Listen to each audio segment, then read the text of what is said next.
गुरुजी, नमस्ते। नमस्ते बेटे। एक मिनट बस। एक मिनट। हाँ बेटे। तो वो कंप्यूटर में तो थोड़ा सा उसके जो कैमरा है ना उसमें प्रॉब्लम आ गई थी। हाँ। तो मैंने दोबारा लिंक बनाया और फिर मैं लैपटॉप पे मैं आया हूँ।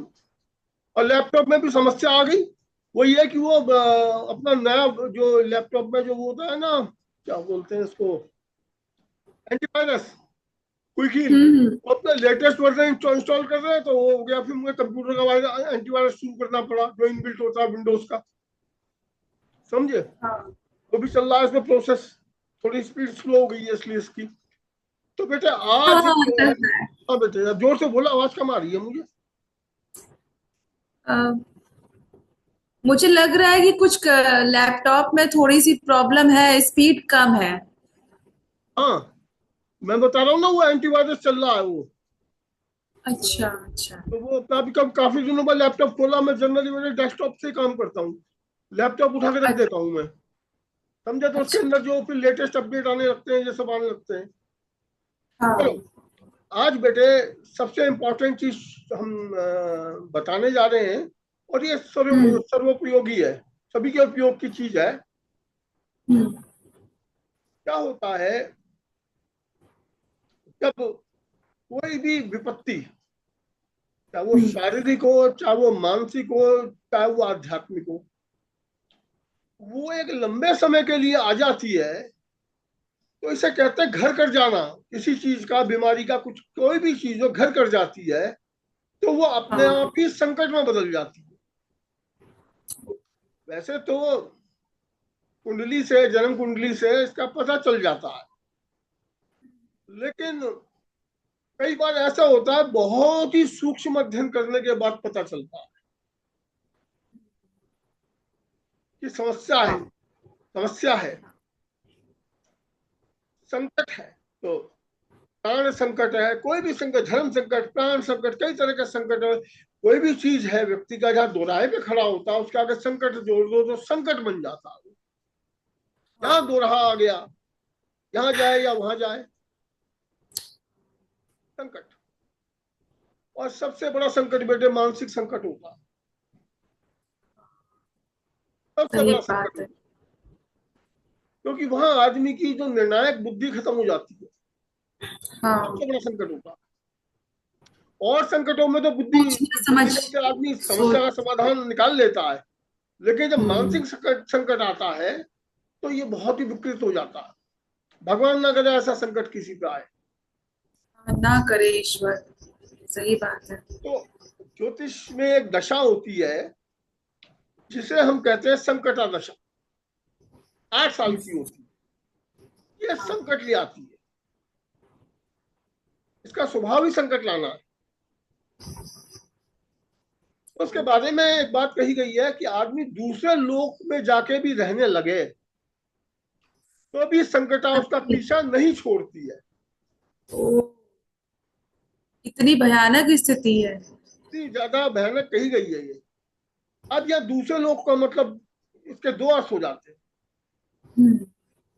एक तो भौतिक लोक होते हैं, जैसे हम्म। कोई आदमी दिल्ली में रह रहा है, एक उदाहरण के लिए बता रहा हूँ, और संकट चल रहा है, बीमारी चल रही है, तो डॉक्टरों ने कहा है कि भाई हवा पानी बदल लो, अपना स्थान हाँ। बदल लो। तो वो दिल्ली से उठ के वाराणसी आ जाता है, या साउथ इंडिया कहीं ऐसी जगह चला जाता है, या पहाड़ी इलाके में चला जाता है, हिमाचल चला जाता है। हम्म। तो संकटा दशा वहां भी पीछा नहीं छोड़ेगी। ये तो भौतिक लोक हो गए। हाँ। अब आध्यात्मिक लोक है, हम्म। भूर भुव स्व, ये जो 7 लोग है, वह दूसरे लोग में, इसमें से भी किसी और लोग में यदि व्यक्ति चला जाता है तो संकटा वहां भी नहीं छोड़ती उसको। वहां पे नहीं छोड़ेगी। जी। तो ये संकटा के बारे में ज्योतिष की पुस्तिका मानसागरी में लिखा हुआ। मान सागरी। और संकट होता है बेटे साढ़े साथी में भी संकट आ जाता अच्छा। है। जब भी व्यक्ति के नाम राशि पे या जन्म के चंद्रमा पे साढ़े साथी का आघात होता है, तब भी संकट आ हम्म। जाता है। लेकिन ये कहाँ आता है, ये कुशल ज्योतिषी ही बता सकता है। हाँ। सामान्य ज्योतिषी नहीं बता सकता। ज्योतिषी किताबें पढ़ के या कोर्स करके ज्योतिषी बना है, वो 7.5 में नहीं संकट पता। कहाँ कहाँ आ रहा है नहीं बता सकता। ये तो वो जिसने शास्त्रों का अध्ययन किया है, हम्म। जिसने अपनी समझ को जागृत किया है, वही हाँ। कर सकता है कि संकट जीवन के किस क्षेत्र में आए, 7.5 में आता है।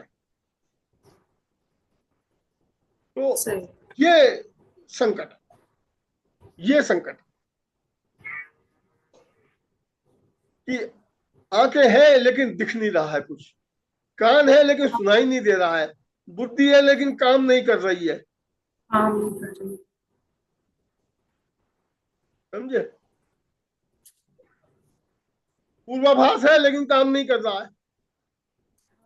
दूसरों के लिए सब ठीक हो जा रही है चीजें, जो दूसरों के लिए कर रहा है अपने लिए नहीं कर रहा है, ये भी एक संकटात्मक हाँ, हो जाता है। ये तो एक बहुत ही विशेष बिंदु है कि अपने लिए कुछ नहीं कर पाएगा, और उसका सब कुछ दूसरे के लिए सही साबित होगा। दूसरे के लिए सही साबित होगा, ये भी संकट की एक श्रेणी आ जाती है। तो हाँ। संकट बहुआयामी है। बेटे आवाज पाया। कम आ रही है तुम्हारी, कुछ आवाज बढ़ा सकती हो? गुरुदेव, मेरी वॉइस तो बिल्कुल 100% है। उसमें बोलो जरा माइक्रोफोन में।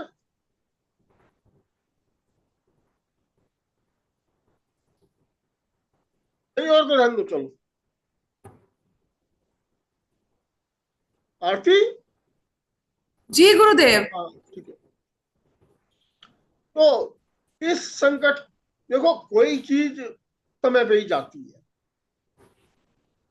ऐसी कोई चीज नहीं है जो समय पे से पहले चली जाए, लेकिन इसके प्रभाव को नियंत्रित हो जाए ऐसा किया जा सकता है। इसका प्रभाव, मेरी बात समझ में आ रही है तुम्हारी? जी गुरुदेव। तो इसका प्रभाव को नियंत्रित किया जा सके ऐसा किया जा सकता है। इस तरह की प्रभाव को ज्योतिषगत रूप से नियंत्रित करने का जो विधान है उसे उपाय कहते हैं। तो सर्वप्रथम उपाय। जैसे किसी को बीमारी चल रही है, एक बीमारी, तो बीमारी में एक बीमारी ठीक होती है दूसरी शुरू हो जाती है, ये भी संकट है। हम्म। भी एक रोग संकट। गया नहीं, दूसरा आने का शुरू हो जाता। या एक रोग है हाँ, वो ठीक होता है फिर दोबारा हो जाता है, एक दोबारा आ रोग है जाता वो है। ठीक ही नहीं जी। होता है। तो इसमें सर्वप्रथम तो बेटे जो वैद्य है या डॉक्टर है उसे दिखाते रहना चाहिए। आदमी को अपना डॉक्टर खुद नहीं बनना चाहिए, हाँ, नहीं लेकिन बनना चाहिए। शरीर में रोग ना रहे इसका प्रयत्न करते रहना चाहिए। जी। तो इसके लिए मंत्र चिकित्सा ज्योतिष में कही गई है।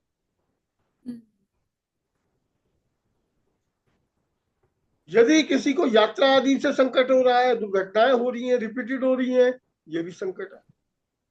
हाँ। अब जैसे मैंने बताया है कि करीब, अब मैं समय याद नहीं है, 3 मार्च 2025 से लेके और आई थिंक 3 मई 2026 तक का समय, ये संकट का समय, अरिष्ट का समय है। अरिष्ट योग मैंने पोस्ट लिखी थी, पढ़ी होगी मेरी। ऑल ओवर भारत के लिए है, पूरे भारत के लिए वो है। पोस्ट तो भारत के लिए है, इंडिया के लिए लिखा था कि अरिष्ट योग चलेगा, पढ़ी होगी मेरी पोस्ट, वो अभी भी देख लेना, ब्लॉग स्पेस पे है, और ब्लॉग और पे। काफी सारे इसकी परिस्थितियां दिखाई भी दी जा चुकी है। हाँ दिखाई दी जा रही है। तो और मैं छोटे छोटे भी मैं अपडेट निकालता रहा हूँ। तो ये जो है एक विस्तृत क्षेत्र है इसका प्रभावित करने का। तो हाँ। जिनकी कुंडली में संकट के योग है, उपस्थित अरिष्ट योग, वो अपना आप ही ऑपरेट हो जाएंगे इस पीरियड में।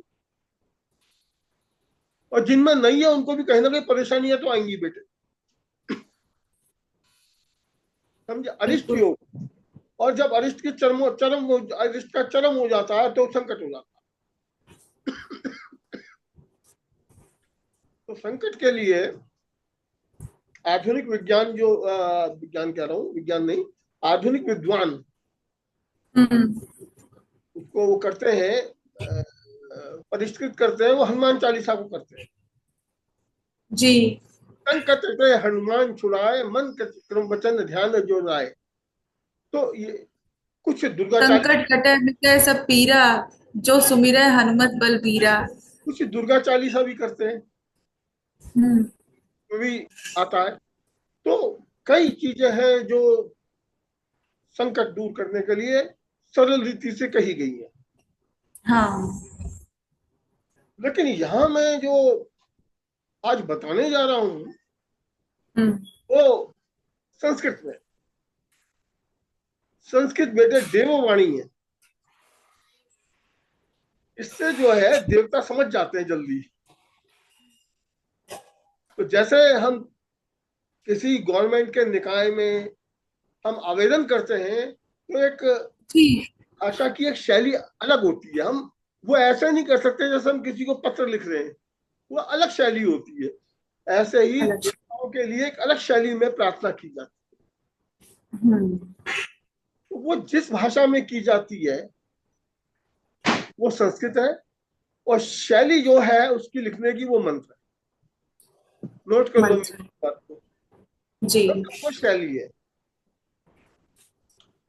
गोसाई तुलसीदास जी, उनसे बड़ा विद्वान कोई नहीं हुआ है आज कलयुग हम्म। के अंदर। मूर्धन्य जी विद्वान जी। है हिंदी क्षेत्र में। हम्म। हम्म। तो ये कहा गया है उनके संदर्भ में और सूरदास के संदर्भ में, सूर हम्म। सूर तुलसी शशि उदुगर हम्म। केशव दास, अब के आज के खद्योज कवि, जहां तहां करे प्रकाश। का अर्थ बता देता हूं। सूर सूर जो सूरदास हैं, महाभाग उस सूरदास जो जन्मान्ध थे लेकिन विद्वत्ता में कमी नहीं थी उनकी। वो विद्वता में कमी। सूरदास जो जी। है वो हिंदी साहित्य के सूर्य है। सूर्य है। हम्म। तुलसी शशि, और जो तुलसीदास है वो चंद्रमा है। चंद्रमा है। जी। उदुगण केशव दास, तो जो कवि केशव दास हुए हैं वो उदुगण है। हम्म। अब बेटे उदुगण क्या है ये हर कोई नहीं समझता। हिंदी के हम्म। बड़े बड़े विद्वान भी नहीं समझते उदुगण कहते किसको है। ज्योतिष के विद्यार्थी समझते हैं उदू जो है वो नक्षत्रों को कहते हैं। उदू नक्षत्रों को कहते हैं उदू। इसलिए विंशोत्तरी दशा को उदू दशा भी कहते हैं। उदू माने नक्षत्र, उदू दशा भी कहते हैं। जी। 27 नक्षत्र, जी। ठीक है।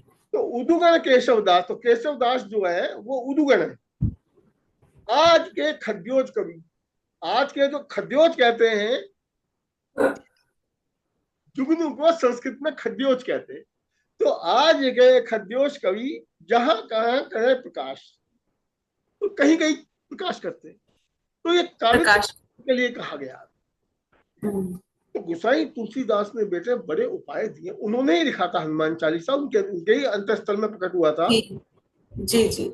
उन्होंने और भी बहुत सारी मानस की चौपाइयां हैं जो मंत्र की हम्म। तरह कार्य करती। उन्होंने शबर मंत्रों को बहुत श्रेष्ठ बताया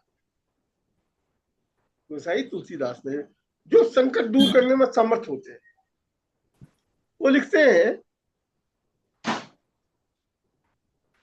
कली बिलोकित लोक हित हर गिरजा, सावर मंत्र जाल जिन सिरजा, अनमिल आखर अरथ न जापू, प्रकट प्रभाव महेश प्रतापू। अच्छा। तो कली बिलोकित, कली काल की मुसीबतें को देखते हुए लोक हित, लोगों के कल्याण के लिए, हर गिरजा, हर माने शिव, गिरजा माने पार्वती, गिरी की पुत्री पार्वती, गिरिराज हिमालय की पुत्री। तो हर गिरिजा, शाबर मंत्र जाल जिन सृजा, जिन्होंने शाबर मंत्रों के जाल श्रावण का मंत्र। निर्माण किया है। अनविल जी। आखर, इनके अर्थ नहीं होते हैं, इनके जो है अक्षर जो है अनविल होते हैं। अर्थ न जी। जापू, अर्थ भी नहीं हम्म। होता है। प्रकट प्रभाव, प्रकट। हाँ। इनका प्रभाव प्रकट होता है। प्रकट। हाँ। प्रकट प्रभाव महेश प्रताप, ठीक है। तो हम ये कह सकते हैं संस्कृत करने तक जो भी हिंदी के मुगल सब वो शबर मंत्रों में आ जाते हैं, जी। क्योंकि संस्कृत में नहीं है। लेकिन फिर भी हिंदी का अर्थ तो होता है, जो हनुमान चालीसा का अर्थ तो है। हाँ बिल्कुल है। लेकिन बिल्कुल। जो अगर हम कहता हूं तम कल्याण शोभना अभियान में, इसमें क्या है, कल्याण शोभना यही होना चाहिए, शोभना शोभना यही होना चाहिए। इसकी जो है, इसका जो व्याकरण ही तोड़ दिया गया है, इसका कोई अर्थ नहीं हाँ बैठता। हाँ। इस तरह के जो ये संस्कृत के वो है शबद मंत्र। तो किसी भी विद्वान मांत्रिक से या ज्योतिषी से शबद मंत्र ग्रहण करने से भी संकटों का शने शने या एकदम तेज से, ये डिपेंड करता है कि, इस बात पर निर्भर करता है कि मंत्रदाता कितना शक्तिशाली है, या वो संकट हम्म कितना गहराया हुआ। क्या हम्म। शक्तिशाली जी मंत्रदाता हो लेकिन संकट इतना गहराया हुआ, कुछ पूछो मत। पैतृक संकट चला आ रहा है, जी समय जी। लगता है। ये नहीं कि नहीं जा सकता, समय लगता है। समय जब लगता है। व्यक्ति ने ठान लिया तो चीज ही क्या है। हाँ फिर। ऋषि विश्व जो महाराज विश्वदत्त ने ठान लिया कि वो ऋषि बनेंगे, ब्राह्मण बनेंगे, तो विश्वामित्र बन गए। ठान लिया तो ठान लिया, हाँ लिया तो हाँ। उन्नत हो गए, जी जो है क्षत्रिय से वो जो है ब्राह्मण बन गए। क्या नहीं हो सकता यदि कोई व्यक्ति ठान ले कि तो करना ही करना है। हाँ बिल्कुल। महर्षि मातंग ऋषि बनने से पहले चंडाल थे, जी। ठान लिया ऋषि बनना है। भगवान शिव की प्रचंड साधनाएं करी, बन गए ब्राह्मण, बन गए ऋषियों में उत्तम ऋषि। और देवी मातंगी उनके प्रकट हुई थी। और देवी माता भी प्रकट हुई मातंगी के रूप में। जी। देखो, तो जो ठान लिया जिसने, उसके लिए क्या किया जाता। इसीलिए संकटग्रस्त व्यक्तियों को चाहिए, मैं ये सभी के लिए कह रहा हूं, जिनको भी लगता है कि संकट पीछा कर रहा है, तो सबसे पहले तो ठान ले। जिसे संकट से बाहर आना ही आना, ये पहले जी उसकी जगह पहला पड़ाव है। ठान ले तो संकट से बाहर आना। और उसमें भी यदि उसने ये ठान लिया तो दूसरों को भी संकट से निकालना है, हम्म। तो और भी अच्छा है। और ये जल्दी हो जाता है। लोक कल्याण की भावना से करें, जी। कार्य जल्दी हो जाता है। शिव शक्ति की अनुकंपा जल्दी हो जाती है, शीघ्र हो जाती है। लेकिन फिर पीछे नहीं भाग सकता हूं, फिर पीछे नहीं भाग सकता। नहीं भोलेनाथ भागने देंगे उसे, उसकी बुद्धि पलट कर जी। रख देंगे। तो ये बेटे संकट, और संकट का समाधान किस तरह से किया जाए, मैंने एक सार रूप में तुम्हें बता दिया। जी। एक देवी का मंत्र है, वही शबर मंत्र समझो। ओम कम कल्याण शोभनाभ्यम नमः। हम्म। इसके निरंतर जप से भी संकटों का नाश हो जाता। ओम कम कल्याण शोभनाभ्यम नमः। ओम नमः। कम का कोई भी मंत्र बिना गुरु के ध्यान के नहीं करना चाहिए। हाँ। तो सबसे पहले तो मंत्र करने से पहले मैं एक सरल विधि बता देता हूँ। मंत्र करने से पहले सबसे पहले गणेश जी का ध्यान किया जाता, जी फिर गुरुदेव का ध्यान किया जाता, जी। और फिर मंत्र के देवता का ध्यान करके मंत्र स्टार्ट कर दो। मंत्र के देवता नहीं हो तो फिर मंत्र स्टार्ट कर दो। हम्म तो गुरु में और गणेश जी में आ जाती है दोनों चीजें। हम्म। इसका गुरु ही नहीं है, ऐसे तो जो भी मंत्र आपको दे रहा है उसे गुरु मान के करो तो कार्य सफल हो जाते हैं। हम्म। उसके अलावा भी यदि आपने कहीं से पढ़ लिया है पुस्तक से, उससे जब अगर गुरु नहीं है तो क्या करें, पता है गुरु नहीं है फिर क्या करें। तो ऐसी स्थिति में भगवान शिव को ही गुरु मान लो।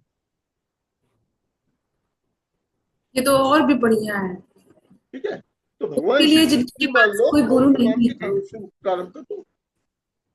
ये मैंने सरलतम विधि बता दी, जी। समझे। ये सरलतम विधि बता दी है, समझे। और अगर तब भी नहीं है, कोई बहुत ऊंचे ब्राह्मण है या बहुत ऊंचे उन्नत व्यक्ति है जो आध्यात्मिक शक्तियों से संपन्न है, या कोई ब्राह्मण है हम्म। गायत्री जपी, इस तरह का जपी तपी ब्राह्मण है, आप उसे भी गुरु मान सकते हो।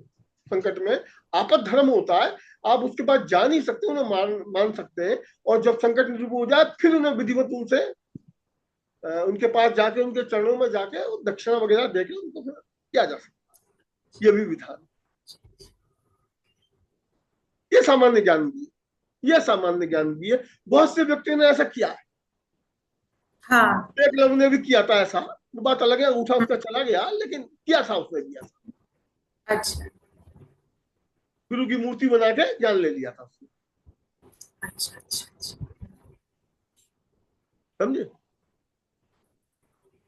तो खैर मैं उस विषय में नहीं पढ़ना चाहता, लेकिन मैंने एक एग्जाम्पल दिया कि जब भी गुरु हाँ की बात होती है मंदिरों में भी कहीं भी देखो तो एकलव्य और गुरु दोनों को ही दिखाया जाता हाँ है बिल्कुल। ना। तो उसके लिए जरूरी नहीं कि आप उसके उसमें तो गुरु तो अंदर एक मानसिक भाव है, आध्यात्मिक भाव है। अब हमारे हाँ। अगर गुरु नहीं है तो हमने भगवान शिव को गुरु मान रखा है। हम्म। प्रत्यक्ष भी है, मुझे महसूस भी होता है। तो अब बेटे इंपॉर्टेंट चीज है, एक बहुत ही धुरंधर विद्वान है डॉक्टर सुरेश चंद्र मिश्र। मैंने पहले भी उनका जिक्र किया होगा। जी।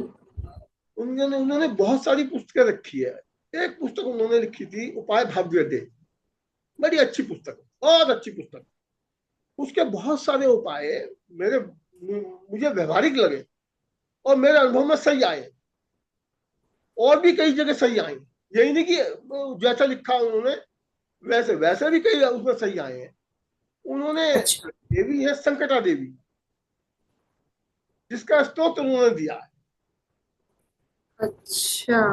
और उन्होंने लिखा है कि जो पुराने शास्त्र है वो ये कहते हैं कि इसको प्रातः संध्या यानी 3 तो संध्याएं होती है, उसमें करना, हम्म। उसमें करना चाहिए एक एक बार। अगर एक बार ना हो सके तो एक ही बार में 8 बार कर दो। उन्होंने संध्या का जिक्र नहीं किया है, मैं बता दूं। उन्होंने कहा सुबह शाम दोपहर, मतलब 3 टाइम कर ले, सुबह शाम दोपहर का भी शायद जिक्र नहीं है उसमें।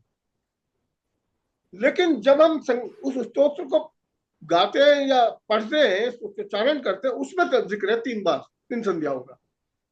हम्म।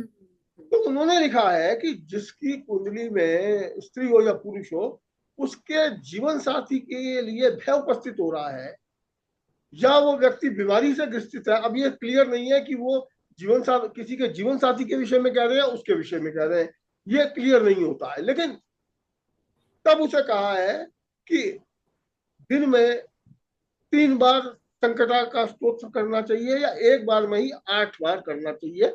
ये जो है वो महाभाग सुरेश चंद्र मिश्र का जो है विचार है। अच्छा। आधुनिक विद्वान है वो, काफी एज हो चुकी है उनकी, उनका विचार है। वैसे बेटे तुमने देखा होगा, मैं किसी को अपने चैनलों पर प्रशंसित नहीं करता हूँ, लेकिन उनकी जो पुस्तक उपाय भागवत है ही प्रशंसा के के जी जी। है ही प्रशंसा के योग्य। तो मुझे करनी पड़ती है प्रशंसा, मुझे करनी पड़ती। कई उपाय वर्क किए उनके, यानी उन्हीं परिस्थितियों में जो लिखे हैं वो अन्य परिस्थितियों में भी किसी विशेष समस्या में वर्क की जो है वो प्रभावशाली रहे। तो अब मैं जो हूँ, कुछ सोच रहे हो बेटे? कुछ सोच रहे हो बेटा? आवाज नहीं आ रही है आरती? म्यूट हो गया, तुम्हारा म्यूट हो गया है, जी म्यूट। जी जी जी जी। ओके। इसमें देख लेना, इसमें सब रिकॉर्ड हो गया है। अब मैं बेटा स्क्रीन शेयर करता हूँ आरती।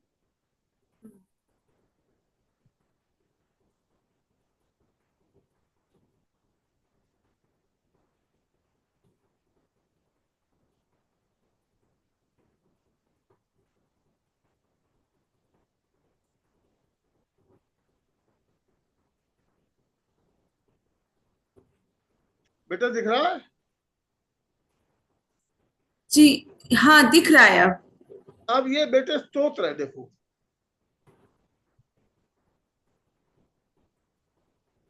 ठीक है, कोई बात नहीं, मैं डिस्क्रिप्शन में दे दूंगा स्त्रोत्र। ठीक है, अब देखो इसे जो है, जो भी स्तोत्र होता है बेटे उसको बोल के किया जाता है, और जो भी मंत्र होता है उसे मन मन में किया जाता है या फिर गुदगुदा के किया जाता है। मैं बता चुका हूं तुम्हें। ठीक है, अब ये स्तोत्र है।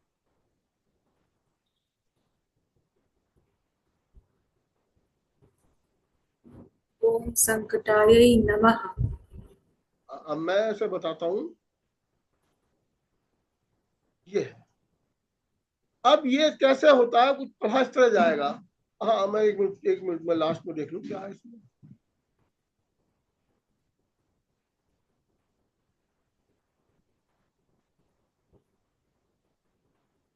ये ऐसे पढ़ा जाएगा, ओम संकटाय नमः, आनंद कानने देवी संकटा, नाम विश्रुता, वीरेश्वरे भागे पूर्वम चंद्रेश्वरस्य च, शृणु नामाष्टकम तस्या सर्व सिद्धि प्रदम नृणाम, संकटा प्रथम नाम, द्वितीयम विजया तथा तृतीयम कामदा प्रोक्तम, चतुर्थम दुखारणी, सर्वाणी पंचम नाम, षष्टम कात्यायनी तथा सप्तमम भीम नयना, सर्वरवराष्टमम नामाष्टकम इदम पुण्यम त्रिसंध्यम सिद्ध्यान्वित, ये पठेत पाठे द्वापि नरो मुच्येत संकटात्, एतत् स्तोत्रस्य पठनम पठनम पुत्र पौत्रादि वर्धनम संकष्टनाशनम च त्रिषु लोकेषु विश्रुतम गोपनीयम प्रयत्नेन महावंद्या प्रस्तुति कृत ओम संकटाय नमः। तो ये ओम नमः। संकटाय नमः से शुरू होकर ओम संकटाय नमः तक होता है, इसके बीच में सब पढ़ना पड़ता है। तो अभी मैं इसका अर्थ बता देता हूँ, जिससे जो है जब अर्थ पता चल जाता है तो जो सरलता हो जाती है समझने किसी में। भी मंत्र या स्तोत्र का जो प्रभाव है, उसकी जो प्रभावशालीता है वो की वृद्धि हो जाती है। ओम संकटाय नमः है तो क्लियर है कि वो संकटा देवी को नमस्कार है। आनंद कानने देवी संकटा नाम विश्रुता, जो संकटा नाम से देवी जो है वो विश्रुता नहीं सुनी गई है, दुनिया में विख्यात है। हाँ। विश्रुता, विश्रुत, वीरेश्वरोत्तर भागे पूर्वम चंद्रेश्वर से चय। बेटा ये कहेंगी होगा, मुझे इसका अर्थ नहीं पता है, क्लियर नहीं है कि क्यों कहा गया है। शुणु नामाष्टकम तस्या, कि वो ऋषि कह रहे हैं कि नाम अष्टक को सुनो, जिससे जो कि सर्व सिद्धि प्रदम नाम, मनुष्यों को सभी प्रकार की प्रयोजन सिद्ध करता है। संकटा प्रथम नाम, संकटा पहला नाम है। द्वितीय विजया तथा, दूसरा नाम विजया है। जो विजया। देवी का दूसरा नाम क्या है, विजया। विजया। विजया क्योंकि ये विजय देती है। तो अब ये समझो कि किसी पे यदि कानूनन संकट चल रहा है या किसी से लड़ाई हो रही है तो ये विजय दे देगी, अगर वो सत्य पे है। कोई अगर विजय सत्य। साल नहीं है। तृतीयम कामदा, तो तीसरी जो है काम हो, सभी प्रकार की इच्छाएं पूरी करने वाली। तो अभिष्ट व्यक्ति, व्यक्ति कह रहा हूँ बेटे, गलत बोल गया, अभिष्ट वस्तु की प्राप्ति के लिए भी इसका जप किया जाता है। तो तृतीयम प्रोक्तम, चतुर्थम दुखारणी, और चौथी जो है जो नाम है इसका वो दुखारणी, सभी प्रकार के दुख, मानसिक दुख, आध्यात्मिक, दैहिक, भौतिक और तीनों तरह के दुख इसका निवारण कर देती, आध्यात्मिक, मानसिक और दैहिक दुखों का देती है। श्रवणी पंचम नाम, बेटे श्रवणी कहते हैं क्योंकि ये पार्वती जी का स्तोत्र है, तो शर्व की पत्नी, शर्व भगवान शिव को कहते हैं। शिव को कहते हैं जी। क्योंकि इसमें इसका अर्थ स्पष्ट नहीं है, इसका अर्थ जो है घूम के मिलता है, सीधे नहीं मिलता। इसका मतलब क्या है कि वो सर्वाणी कहा है, ये दूरगामी शब्द हो जाता है क्योंकि इसका अर्थ स्पष्ट नहीं है। षष्टम कात्यायनी तथा, अब इसका भी अर्थ नहीं है स्पष्ट, क्योंकि देवी कात्यायनी की है, महर्षि कात्यायनी की पुत्री देवी बन के प्रकट हुई थी। अब इसका अर्थ यह भी हो सकता है कि जिनके गोत्र कात्यायन में भी करना चाहिए। हाँ, ये भी हो सकता है गुरुदेव क्योंकि जी। बेटे इनका जो अर्थ बहुआयामी होता है। बहुआयामी है जी। या जिस भी विप्र को बुला के तुम करवा रहे हो वो कात्यायन गोत्र का होना चाहिए, ये अर्थ भी हो जाता है। हाँ तो इसी में ही सब जी। कुछ छुपा हुआ है। हम्म। और जो तुम्हारा स्टूडेंट कात्यायन गोत्र से, उसे भी देना चाहिए, ये भी हो जाता है। हम्म, जी। ताकि कहते हैं ना, जिससे आया उसी को सुहा। हम्म, मुझे ऐसा लगता है, पता है, मुझे ध्यान आ रहा है कि मेरी जो शिष्या बैठी हुई है, मुझे सुन रही है, वो भी कात्यायन गोत्र की है। जी। समझे? जी गुरुदेव। सप्तमम भीम नैना। अब भीम का मतलब जिसके नैन बहुत ज्यादा, कहते हैं ना, विशाल। बड़े बड़े और बहुत ज्यादा क्रूर नेत्र, हम्म, हाँ। इसकी तरफ देखना भी कठिन है। जिनकी तरफ देखना में कठिन। कवच में लिखा है, दुष्प्रेक्षे चतुरम भयवर्धनी हम्म, तब रोग हरा अष्टमम। और जो सभी प्रकार के दोनों रोगों को दूर कर देती है, ये इसका 8वां नाम है देवी का। तो ये रोग दूर करने का डायरेक्ट है इसमें। सप्तमम भीम नैना। अब भीम नैना का मतलब तो यही हुआ कि नेत्र संबंधी रोग भी दूर हो जाते हैं। बिल्कुल। नामाष्टमिदम पुण्यम त्रिसंध्यम सिद्ध्यान्वित। श्रद्धान तो पिता। 3 संध्याओं में इसका श्रद्धा से इसका पाठ करना चाहिए। हम्म। अब देखो,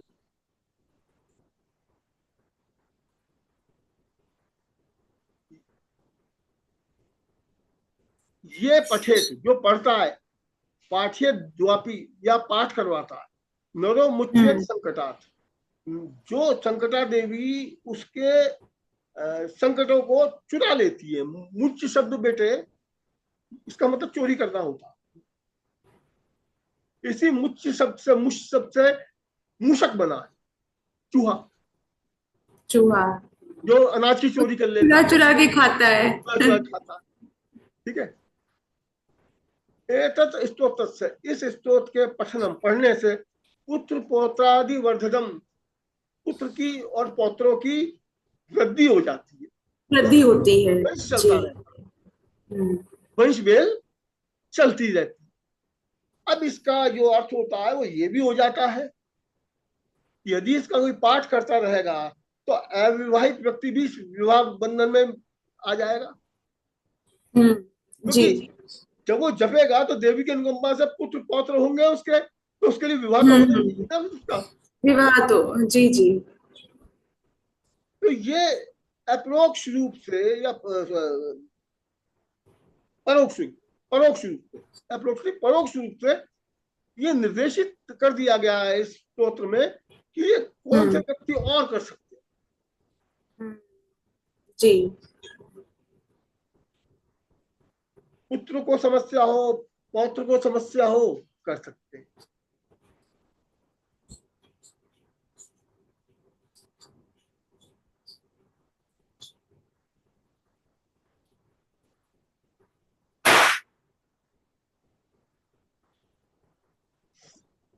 बट ये ना काफी हिल रहा है। संकष्ट नाशनम, ये सभी प्रकार के संकटों को दूर कर देता। अब ये कब वो बात आ गई जो मैं करने जा रहा हूं। तो संकष्ट नाशनम, बेटा संकष्ट और संकट एक ही चीज है। जैसे हम सकट चौथ कहते हैं उसे संकष्ट चौथ भी कहते हैं। सकट चौथ तो हम कह देते हैं, शकट चौथ, सकट सकट चौथ तो कह सकते हैं। संकट चौथ होती है, उसे उसका जो एक्चुअल संस्कृत शब्द है वो संकष्ट चौथ, संकष्ट हम्म, चतुर्थी। संकष्ट नाशनम। हाँ, संकष्ट नाशनम चैव त्रिषु लोकेशु विश्रुतम। विश्वोत्तम। कि वो संकट, संकटों को नाश कर देती है, इसलिए वो तीनों लोकों में विख्यात इसके लिए। भूत भुआ स्व 3 लोक कहे गए, हम्म, भूमि पे, अंतरिक्ष में और स्वर्ग में, तीनों लोकों में। यानी अब तो देखो, तो त्रिषु लोकेशु कहते हैं, तो इसका मतलब तो बेटे ये वो देवता भी कर सकते हैं इसको, उनको भी हाँ, निर्देशित कर दिया गया है।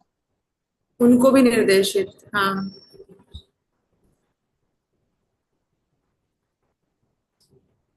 गोपनीयम प्रतनेन महावंध्या पृथ्वीकृत। ये गुप्त रखने लायक है, गोपनीय। हाँ। बेटा अब हम बता रहे हैं गोपनीय कहाँ रह गया, लेकिन बेटा यहाँ गोपनीय का मतलब यह कि ऋषि ने इसे कहीं ना कहीं कीलित कर रखा। तो बिना गुरु अनुकंपा के ये जागृत नहीं हो सकता। ओ। समझे? नहीं समझे? लेकिन किस पे जागृत होगा? अगर कोई करता भी है अपनी शुद्ध बुद्धि से तब भी जागृत हो सकता है ये। इसका अच्छा। मतलब ये है कि दुष्ट बुद्धि वाले को नहीं देना, उस पर काम नहीं आएगा। जी। जी, यही बात है। महावंध्या प्रसूति कृत। अब तुम बेटे ये बताओ, औरत का सबसे बड़ा दोष क्या है? सबसे बड़ा रोग क्या है औरत का? बताओ। सबसे बड़ा रोग यही है कि अगर विवाह हुआ है और उसके बाद वो माता नहीं बन पाई। हाँ, बंध्या हो गई है वो, काक बंध्या हो बन गई है। ये सबसे बड़ा रोग है। सबसे बड़ा औरत का सबसे बड़ा श्राप समझ लो बेटा ये, श्राप। हाँ। कि वो माता नहीं बन पा रही है। तो महावंध्या, और इसे करने से जो महावंध्या उसको भी गर्भ धारण करने की सामर्थ्यता आ जाती है। जी। इसका मतलब जी। क्या है कि व्यक्ति जो करेगा तो उसकी स्त्री की सभी बीमारियां दूर हो जाएंगी। जब ये बीमारी दूर हो रही है तो हाँ।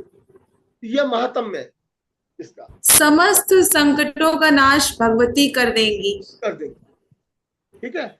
तो जिसमें तो किसी को ये शक है उस पर किसी ने टोना कर दिया है, तंत्र क्रिया से बांध दिया है, किसी जो है फकीर ने जिन्न लगा दिए, किसी मजार ने कुछ कर दिया है, बोल दिया है किसी ने, जो भी किसी तरह का भी विश्वास है किसी का भी जो भी, उसमें जो भी दुराचार व्यक्ति कर देते हैं जाने अनजाने में, सब इससे जो है समाप्त हो जाता नाश हो जाएगा। है, सब इससे जो है सही हो जाता है।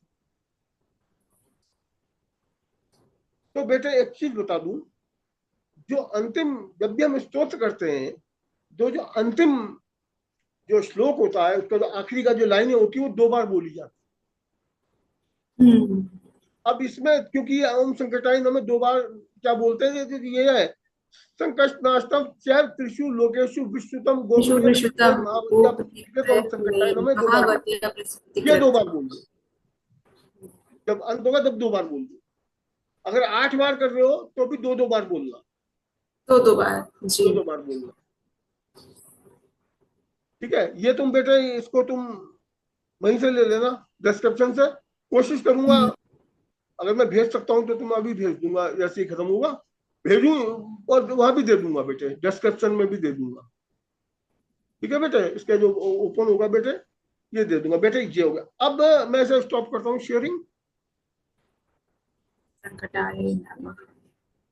अब बेटे अब बताओ, थोड़ा सा समय रह गया है, कुछ देर की मीटिंग रह गई है, कुछ और पूछना है तो पूछो, लेकिन इससे दूर नहीं जाना, इससे हिलना नहीं है। गुरुदेव, हाँ यह पूरा स्तोत्र माता संकटा के नाम पर है। हाँ। माता संकटा, जो कि जगदम्बा का ही एक, जो कि माता जगदम्बा नहीं है जगदम्बा, बेटे, उनका रूप नहीं है, वही है जगदम्बा का जगदम्बा ही ही है। स्वरूप है।